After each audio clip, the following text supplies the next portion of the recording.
আমার খুব কষ্ট হচ্ছে, কেন পুজোটা কেন হতে দিচ্ছে না? এইসব গ্রামবাসীরা মানুষ না, কৃষকরা মানুষ না। এখন বলছে পুজো বন্ধ, তাহলে বন্ধই থাক, তাহলে মমতাকে নিয়ে মমতাকেই পুজো করা হোক, মমতাকেই দুর্গা বানানো হোক। না, জামা কাপড় কেউ কিনবে না, পুজো হচ্ছে না, আর কি দুঃখে আনে জামা কাপড় কিনবে দুঃখ। কিন্তু এখন আমরা এতদিন সনাতন ধর্মের লোক আমরা জানি কি যে ভগবান বলে কিছু আছে, কিন্তু ভগবানটাও এখন আদালতে তোলা হচ্ছে, ভগবানও বিক্রি হচ্ছে এরকম। গরিব মানুষ তো এই পুজোর জন্যই আমরা যা কিছু পয়সা জমাইছিলাম এতেই দিছি, এ যখন না হচ্ছে তাহলে আমাকে তো আর জামা কাপড় কিনে কি করবো? ভাববো যে এটা বিজেপির এরিয়া বলে হয়তো বন্ধ করে দিচ্ছে। মানে সবার মনের অবস্থা কি আমি ঠিক বলতে পারবো না, তবে আমার মনের অবস্থা খুব খুব খারাপ, আমার খুব কষ্ট হচ্ছে। মানে আমি জানি যে ঠাকুরটা হচ্ছে না, তবুও আমি এসেছি ঠাকুরটা দেখতে। হ্যালো বন্ধুরা, আর একটা নতুন ভিডিওতে তোমাদের সকলকে স্বাগত। আজকে হচ্ছে 3 তারিখ। তোমরা জানো আজকে 3 তারিখে কামালপুরের যে এই যে দুর্গাপুজো, সর্ববৃহৎ যে দুর্গাপুজো, তার আজকে রায় দেওয়ার কথা ছিল। আর সেই রায় ফাইনালি চলে এসছে। সেই রায়টা আমি তোমাদের সাথে শেয়ার করব, কি আসলো কোর্টের তরফ থেকে। তার সাথে সাথে এখানে যারা গ্রামবাসী রয়েছে, এই যে তোমরা চাষের ক্ষেত দেখতে পাচ্ছ, বিঘার পর বিঘা, 40 বিঘা টোটাল জমি, যে পরপর এই 6 মাস ধরে যে চাষ করা হয়নি, তাতে তাদের কতটা ক্ষতি হয়েছে, তাদের মনের অবস্থা কীরকম, তার সম্পূর্ণটা তাদের মুখ দিয়ে আমরা জানবো, সেটা তোমাদের সাথে শেয়ার করব। তাই চলো বেশি কথা না বাড়িয়ে ভিডিওটা কন্টিনিউ করা যাক। কোর্টের যে রায় যেটা ফাইনাল এসছে সেটা হলো, একে একে যারা ফাইবার মিস্ত্রি থেকে আরম্ভ করে যা এই পুজোর সাথে রিলেটেড যারা মিস্ত্রি ছিলেন, সবাই কিন্তু একে একে চলে গেছে। তার একটাই কারণ, যে রায়টা এসছে সেটা হচ্ছে এই পুজো 3 তারিখ, আজকে 3রা অক্টোবর, কামালপুরের সর্ববৃহৎ যে দুর্গাপুজো, সেটা আজকে পার্মানেন্টলি ক্লোজ হয়ে গেল। শুনতে খারাপ লাগলো, প্রত্যেকটা বাঙালির, প্রত্যেকটা হিন্দুর খারাপ লাগলো এই কথাটা সত্যি, যে আমার মায়ের পুজো, আমাদের মায়ের পুজো আজকের দিনে দাঁড়িয়ে পার্মানেন্টলি ক্লোজ হয়ে গেল। এবার যেটা মূল বিষয় সেটা তোমাদের বলি, এই রিপোর্টের ব্যাপারে কথা ছিল কি, তোমরা সবাই জানো, আমাকে আলাদা করে বলে দিতে হবে না, যে ডিএমের ওপরে, ডিএম যে সাহেব আছেন বা স্যার আছেন, তার উপরে দায়িত্ব ছিল এখান দিয়ে সব রিপোর্ট নিয়ে এক এক করে তারপর হচ্ছে কোর্টের কাছে, মহামান্য যে কোর্ট, তার কাছে হচ্ছে সাবমিট করা। এবার ডিএম সাহেব কি করেছেন, ডিএম সাহেব হচ্ছে দায়িত্ব দিয়েছেন হচ্ছে আমাদের যে বিডিও আছে তার উপর দায়িত্ব দিয়েছেন যে সবকটা রিপোর্ট কালেক্ট করে ডিএমের কাছে জমা দিতে। যদি তারা, অর্থাৎ আমাদের এখানে বিডিও থেকে শুরু করে, তারপর বিদ্যুৎ দপ্তর থেকে শুরু করে, ফায়ার ব্রিগেড থেকে শুরু করে, পুলিশ প্রশাসন থেকে শুরু করে সবাই যদি হ্যাঁ বলে, তাহলে ডিএম সাহেব সঙ্গে সঙ্গে সাইন করে দেবেন, এমনই একটা কথা ছিল। কিন্তু দুঃখের বিষয়, 5টা যত সময় শুনলাম যে 5টা যে দপ্তর তার উপর হচ্ছে দায়িত্ব দেওয়া হয়েছিল, তার মধ্যে একমাত্র বিদ্যুৎ যে দপ্তর, তারা হচ্ছে পজিটিভ রিভিউ দিয়েছে। তারা বলেছিল যে বিদ্যুতের যে সাপ্লাই সেটা তারা করে দেবে, কিন্তু বাদবাকি ফায়ার ব্রিগেড থেকে শুরু করে আর বাদবাকি যা ছিল সব কিছুই হচ্ছে নেগেটিভ রিভিউ গেছে। তার উপর বেশ করে যথারীতি ডিএম সাহেবও হচ্ছে সেটাকে নেগেটিভ পাঠিয়েছে, যেহেতু হচ্ছে তার কাছেও নেগেটিভ রিভিউটা এসছে। এই হচ্ছে টোটাল ব্যাপারটা। পুজো যখন পার্মানেন্টলি বন্ধই হয়ে গেল, তাই হচ্ছে 2-1টা কথা বলি। এই পুজোটা তো ছিল দুর্গা পুজো, হ্যাঁ, অফিসিয়ালি এটা হচ্ছে কিছু হচ্ছে ডকুমেন্টসের, কিছু পারমিশনের ভুল ছিল, এটা সত্য, এর মধ্যে এই নিয়ে কোনো দ্বিমত নেই। কিন্তু জিনিসটা তো ছিল দুর্গা পুজো, কোনো অনৈতিক কাজ এরকম তো কিছু ছিল না। জিনিসটা বাঙালির আবেগ, বাঙালি হিন্দুদের আবেগ, সেই দুর্গা পুজো, সেই দুর্গা পুজোটা কি বন্ধ করা সত্যি উচিত হয়েছে? হ্যাঁ, এমন কোনো হচ্ছে রুলস রেগুলেশন দিতে পারতো যে পুজোটা যদি অন্য কোনোভাবে এইখান দিয়ে বিভিন্ন কিছু রেস্ট্রিকশান দিতে পারতো। অ্যাটলিস্ট একটু মানুষের সহানুভূতির চোখে জিনিসটা দেখা উচিত ছিল। আমাদের মাননীয়া বা আমাদের যে হচ্ছে দিদি, তিনি নিজেই বলেছেন যে এই দুর্গাপুজো ওয়েস্ট বেঙ্গলের যে ইকোনমি, তাতে হচ্ছে একটা হিউজ হচ্ছে এফেক্ট করে।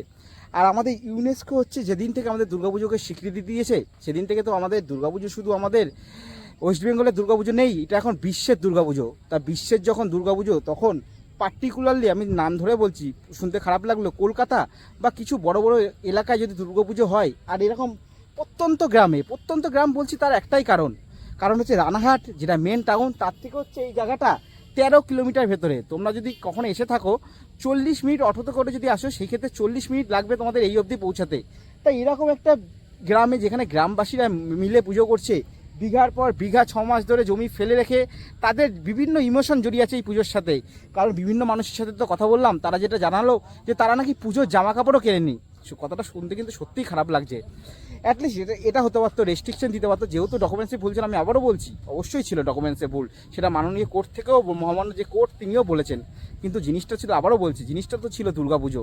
হয়তো এই পুজোটাকে কেন্দ্র করেই এই গ্রামটার অনেকটা উন্নত হতো, এবং এই গ্রামের যখন উন্নত হতো, এই যখন পুজো হতো, তখন আরও বিভিন্ন গ্রামে পরের বার আরও এরকম বড় পুজো করার একটা উদ্যোগ পেত। কিন্তু এইরকম যখন দেখলো অন্যান্য গ্রামরাও যখন দেখবে বা এরকম ভেতরের দিকে, তারা কি ভবিষ্যতে কোনো দিন এরকম কোনো উদ্যোগ নেওয়ার সাহস পাবে? মনে হয় পাবে না। ঠিক আছে, এটাই জাস্ট বলার। জিনিসটাকে একটু যতই একটু নিয়মে ভুল ছিল সেই নিয়মের দায়রা থেকে বেরিয়ে এসে জিনিসটাকে একটু মনে হয় সহানুভূতির চোখে যদি আমাদের দিদি, আমাদের যদি মুখ্যমন্ত্রী দেখতেন তাহলে মনে হয় ভালো হতো। কারণ এতে কী হলো, এতে গ্রামের কিন্তু যত মানুষের সাথে কথা বলেছি প্রত্যেকটা মানুষের কিন্তু মনে দুঃখ, এটাই আর কি। দিদি তো অনেক সময় অনেক কিছু সহানুভূতির চোখে দেখেন, তাহলে এই জিনিসটা যদি তিনি দেখতেন তাহলে মনে হয় যেহেতু পুজোর ব্যাপার, মানুষের ভাবা যে বেগ সেখানে গিয়ে আঘাত লাগতো না। আমি একবার তোমাদের এখানে যে বলেছে যেখানে এখানে পদপিষ্ট হওয়ার একটা চান্স আছে, কি করে পদপিষ্ট হয় আমি একবার দেখাচ্ছি, যে এখানে কতটা জমি রয়েছে যে এখানে হচ্ছে পদপিষ্ট হবে। আমি একবার তোমাদের আগে জমিটা দেখিয়ে নিই।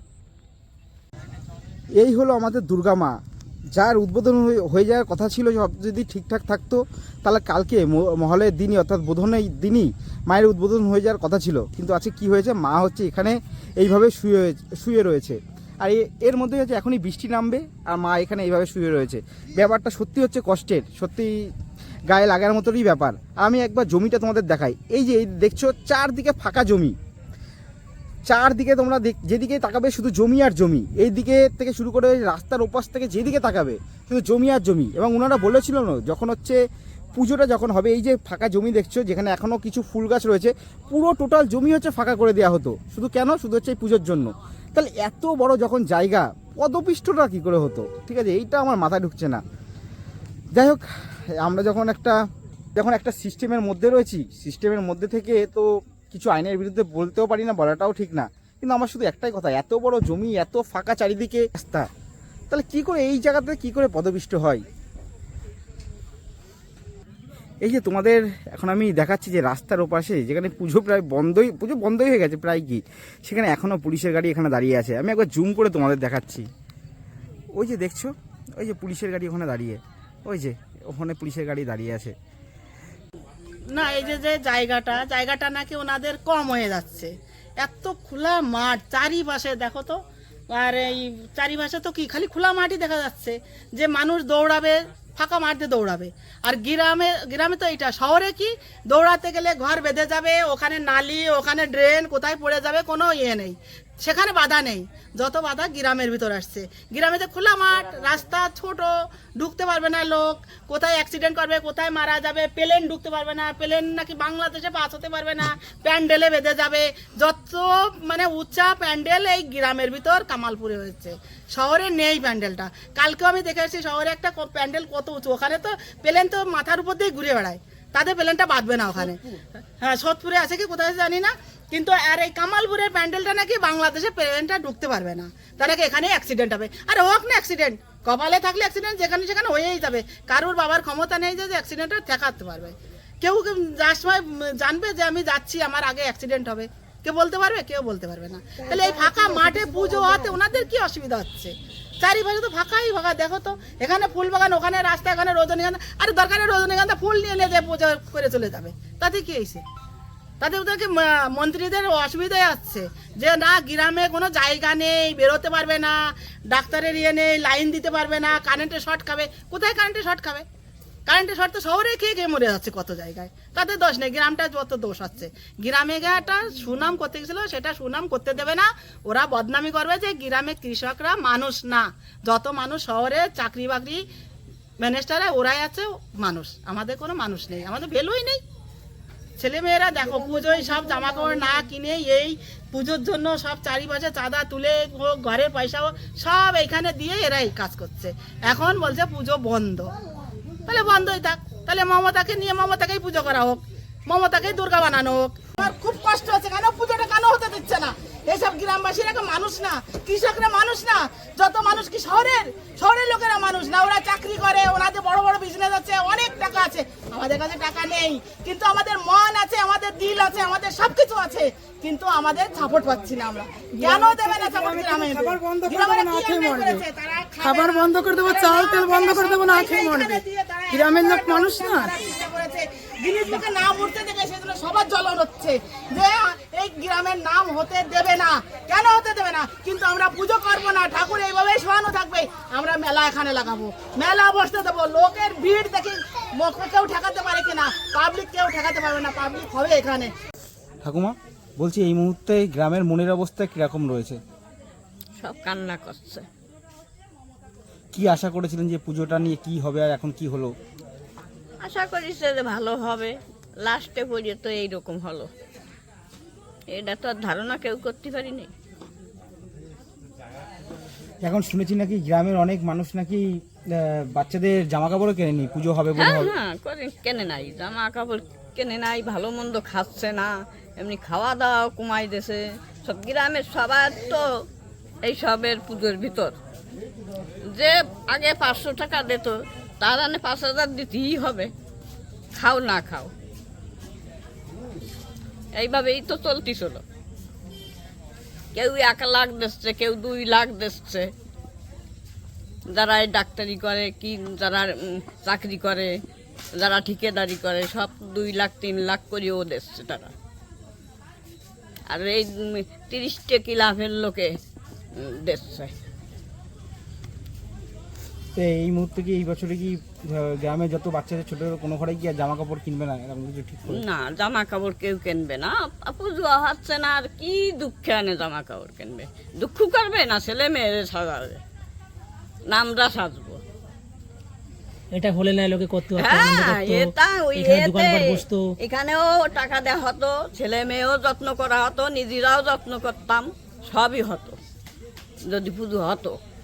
ও তুমি কান্না করো ঠাকুমা, এখানে পুজো হবে, আমরা তো এখানে আছি, আমরা এখানে রোজ আসবো, এখানে কিন্তু আগের থেকে বেশি ভিড় হবে। তুমি এটা ভাবো না যে এখানে পুজো পারমিশন দিইনি বা হয়নি বা হবে না, কিন্তু না হলেও এখানে কিন্তু সেই প্রচুর সংখ্যক লোক কিন্তু এখানে ভিড় করবে। হ্যাঁ, তা করবে, দেখার জন্য আসবে যে কেন হলো হ্যাঁ, না, কেন হলো না, এই কি হলো, বড় প্রতিমাটা সবাই দেখতে হ্যাঁ, আসবে ভেবে। কেন হলো না, হবে না কেন, এরকম তো জানতে আসবে লোকে।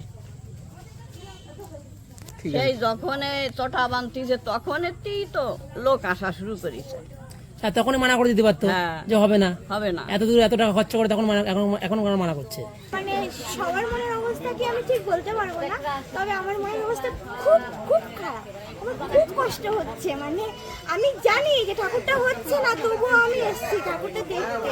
আর হলে যে কতটা আনন্দ হতো সেটা আমি মানে ভাষায় প্রকাশ করতে পারছি না, সত্যি তাই। তোমরা দেখো ঠাকুমা ঠিকভাবে হাঁটতেও পারে না, এই যে লাঠি নিয়ে ঠাকুমা এই যে মাকে, যে মা হচ্ছে পুজো হয়নি, পুজো হওয়ার কথা ছিল, মাকে দর্শন করতে এসছে এই অবস্থায়। ঠাকুমার কি গ্রামেই বাড়ি?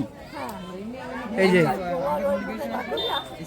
পাশের গ্রামের বাড়ি, ঠাকুমাকে দেখো, ঠাকুমা এই লাঠি নিয়েও, তাহলে ভাবো এনাদের মনের অবস্থাটা কীরকম এখন, যে এই পজিশনে এরকম এত বয়স্ক একজন মহিলা চলে এসছে এই পুজো মণ্ডপে, যেখানে পুজো হচ্ছে বন্ধ হয়ে গেছে। বলছি ভবিষ্যতে কি যদি পুজোটা কোনো কারণে না হয়, ভবিষ্যতে কি আরো নেক্সট বছর এরকম কোনো চিন্তা ভাবনা আর কি আছে আপনাদের মাথায়? একটা কথা হলো কি, যখন প্রথমেই বাধি পড়ে গেছে, দ্বিতীয়বারে কি হবে কি হবে না এটা নিয়ে তো ভাবার মতো কিছু আর থাকে না। কেননা আমি হাঁটার আগে যদি আমার পাটা ভেঙে যায়, তাহলে আমি হাঁটবো কি করে? আশাটা করা আমার কি বৃথা না সঠিক বলেন? এটা যুক্তি আসেন। আমি হাঁটা শিখলাম, আমার মায়ের কোলের থেকে নেমে হাঁটা শিখেছি, হাঁটা শেখার পরে আমার পাটা ভেঙে গেল, আমি আশা করতে পারবো যে আমি পুনরায় ওইভাবে হেঁটে বেড়াতে পারবো? আশা করা যায় না। এখানকার যে এমপি এসেছিল যে জগন্নাথ সরকার, তিনি তো বলে দিয়েছেন যেভাবে হোক আমি এই পুজোটা করাবো। এই তো বলে যাচ্ছে, এরকম আশা তো আমাদেরও ছিল, এখন আশা তো আমরা নিরাশা। পরে কি আর যোগাযোগ করেছে? যোগাযোগ বলতে কি, ও যেটুক করেছে শোনেন, গাছে ফলটা অনেক ঊর্ধ্বে থাকলে মনে হয় কি খুব ছোট ফল, যখন নিচে পড়ে না সে কিন্তু অনেক বড় দেখা যায়, কেন উপরে থাকলে ছোট দেখা যায়। তো ওনরা 6 মাস পরে, 3 মাস পরে, 3 বছর পরে আসবে একদিন, এসে বলবে হ্যাঁ আমরা এ করবো ও করবো তা করবো। পরিবর্তে দেখা গেল আমরা যখনই যোগাযোগ করতে যাবো, যোগাযোগ আমাদের সঙ্গে নাও তো করতে পারে, এটা তো সত্যি ঘটনা। তো এবার বলেন কি করতে পারি আমরা? তা আমাদের আশাই শেষ হয়ে গেছে, বুঝতে পেরেছেন? পরে আর কোনো এমপি এমএলএ কোনো যোগাযোগই রাখছে না আমাদের সঙ্গে, আর কোনো এখানের কোনো যোগাযোগ হয় না। আর যে হচ্ছে যে কোর্টে যে কেস লড়তে যে অনেক টাকা খরচ হচ্ছে, সেই টাকা আপনারা আর দিতে পারছেন না, তাই তো? আজকে যে কোর্টের যে রায় ছিল, সেখানে যে পয়সাটা, যে আপনারা যে পয়সাটা খরচ করে যে দেবেন সবাইকে, ওই যে কোর্টের উকিলকে, সেই পয়সাটা দেওয়ার না পরিস্থিতি নেই। না, আমাদের পরিস্থিতি সমস্ত নেই। পয়সা ফুরিয়ে গেছে, সব শেষ। প্রতিদিন মনে করো লাখ শুধু লাখ টাকা পয়সা চলে না, যাচ্ছে। আমাদের পয়সা না, আমাদের বহু ছেলে মেয়ে যা গুছায় রাখিছিল ঘটে, তা আমাদের বাঙালিদের ভিতর তো ঘটারটা ঘট আছে, লক্ষ্মীর ভান্ডার আছে না, বাড়ি বাড়ি লক্ষ্মীর ঘট থাকে না, লক্ষ্মীর ঘটেও যা ছেলে মেয়ে যা 10 টাকা 5 টাকা 2 টাকা গুছাইছিল, তাও অবশেষে দিয়েছিল, দেওয়ার পরেও তাতেও আমরা পারিনি রক্ষা করতে। তথাপি তো আমাকে এখন একই আমাদের কপাল পোড়া, আর মা দুর্গা আমাদের দিকে তাকায়নি, এই জন্য আমাদের আর হয়নি, এইটুকু আমরা মনের ভরসা নিয়েছি, এছাড়া কি করব। আজকাল দিনের কথা হচ্ছে কি, যে সব জিনিস আমাদের যা সব কিছু নিয়েই তো কোর্ট মেন হয়, কিন্তু এখন আমরা এতদিন সনাতন ধর্মের লোক, আমরা জানি কি যে ভগবান বলে কিছু আছে, কিন্তু ভগবানরা এখন আদালতে তোলা হচ্ছে, ভগবানও বিক্রি হচ্ছে, এরকম কিছু হয়ে গেছে এখন বর্তমান পশ্চিমবাংলার অবস্থা। বাইরের কথা অতটা বাইরে আমার ঘোরা নেই, আমি বলতে পারবো না, কিন্তু এইখানকার কথা বলতে পারি, পশ্চিমবাংলার কথা যেটুকু জানি। এখন কোর্টে যে মা দুর্গারে নিয়ে ঠেলাঠেলি, এর কাছ থেকে ওর কাছে, ওর কাছ থেকে কোর্টে, কোর্টের থেকে থানায়, থানার থেকে ডিএম এর কাছে, এই হচ্ছে ঠেলাঠেলি। তাহলে কি করা যাবে আর বলুন। আচ্ছা, এই পুজোটা কি কোনো পলিটিক্যাল পুজো ছিল? না, না, কোনো না, পার্টিগত? না, না, না, পুজোটা কি পুরো সম্পূর্ণ গ্রামের? হ্যাঁ, সব গ্রাম, একদম দিন খাটে দিন আনা লোক, সব মাঠে কাটা লোক, এখানে কোনো কোনো স্পন্সরশিপ পেয়েছিল কি? না, এখনো কোনো কিছু হয়নি। স্পন্সরশিপ? না, না, না, এখন তাই এই যে 6 মাস ধরে যে এই যে জমিগুলো এখানকার কামালপুর গ্রামবাসী চাষিরা যে ছেড়ে দিয়েছে, তাদের তো এই যে যদি না ছেড়ে দিত, আগের থেকে যদি বলে দিত এই পুজোটা মানে হবে না, বা পুজোটা আগে থেকে যদি বন্ধ করে দিত, তাহলে তো তারা চাষিরা এখানে ফসল ফলিয়ে বেশ কিছু অর্থ উপার্জন করতে পারতো। এই নিয়ে কি বলবেন আপনি? এক কুড়ি ফুলির দাম 500 টাকা, 400 টাকা, মিনিমাম 300 টাকা, এর নিচে নেই। এক কুড়ি ফুলির দাম আমাদের, আমরা যেটুকু বুঝি, সেইখানে এতগুলো জমি পড়ে আছে, 10 কাঠা জমিতে যদি ফুল হয়, এখন যে ধরন আছে যে একটা কয়েকটা জমিতে, তাতে নাই না করে 15-20 এর ফুল হবে 10 কাঠায়, তাহলে এরকম এত বিঘে কত টাকার ফুল থাকতে পারে বলেন? এখন তো ফুলের দাম তো প্রচুর, 400, 350, 400 টাকা আছে মিনিমাম দাম, আরো বাড়বে। হ্যাঁ, তাহলে এই সব জমিগুলো ফেলে রেখেছে। কিসের জন্য রেখেছিল? কিসের জন্য রেখেছিল? অবশ্যই পুজোটার জন্য রেখেছিল, কিন্তু সেটাকে সব জলাঞ্জলি, সবকিছু মাটি একদম নিঃস্ব হয়ে গেছে। নিঃস্ব মানে নিঃস্ব। কারোর মুখের দিকে তাকায় দেখেন, সে হনুমান হয়ে যে গেছিল না, সেরকম যে যা তুই লঙ্কায় যে মুখ পুড়ে গেল, ওই জল খেতে যে দেখে কি যে আমার মুখ পুড়ে গেছে, কয় প্রভু আমি আর দেশে ফিরবো না। তখন বলে কি, হনুমান তুই দেশে যে দেখ সবার মুখ পুড়ে গেছে। তা আপনি এই অল পশ্চিমবাংলা যে দেখেন সবার মুখ পোড়া আছে এই দুর্গা নিয়ে, এই যে আমাদের সামনে যে দুর্গা আছে। আপনারা কি পুজোর জামা কাপড় কিনেছেন? না না না, কেন কেনেননি? দুঃখের বিষয়, এই পুজোটা হচ্ছে না। গরিব মানুষ তো, এই পুজোর জন্যই আমরা যা কিছু পয়সা জমাইছিলাম এতেই দিছি। এ যখন না হচ্ছে, তাহলে আমাকে তো আর জামা কাপড় কিনে কি করবো? কি করবো? জামা কাপড় মহলের ব্যাপার, সেটা কি করে বলবো? আমি তো ভাববো যে এটা বিজেপির এরিয়া বলে হয়তো বন্ধ করে দিচ্ছে। আপনাদের লোকাল এমএলএ কি এখানকার? আর যে এমপি রয়েছে সেটাও বিজেপি। এইটাও একটা হতে পারে। এতে আর ঠিক আর এই আমরা পয়সা করি যা জমাইছিলাম এই পয়সা নিয়ে খরচা করি। পুজো হচ্ছে সেই সব জায়গায় কি ঠাকুর দেখতে যাবে না না, মানসিকতা নেই, সে মানসিকতা আমাদের নেই, এই যে মা মানসিকতা দুর্গা নষ্ট শোয়ানো আছে, এই মা দুর্গারে দেখবো, আর এছাড়া আর কি করবো? এই যে আমার এই যে ফুলের ছবি দেখতে গেছি, ওই যে ওইখানে ওই যে জোরটার পাশে, এই মাঠটা পুরো কিন্তু ফেলাই নিয়ে আছে। এখানে যে বলবেন চাষ করেছেন কিসের জন্য? চাষ করেছি একমাত্র আমরা জানি দুর্গাপুজোর আগে আমাদের যতদূর সমস্যা, যদি আমাদের মাঠ লাগবে, তখন আমরা অটোমেটিক ভাবে ও সব ভেঙে চুরে শেষ করে ফসল সব নষ্ট করে দিয়ে এখানে লোকজন অটোমেটিক পড়ে আছে, দেখেন জায়গা নেই। তো থাকতে পারে মেন চক্র তো এখন আমাদের পশ্চিমবাংলা আছে রাজনৈতিক চক্রান্ত। তা আমাদের এটা আমরা মনে করবো পুরোটুকুই রাজনীতির ভিতর নির্ভর করে এটা হয়েছে।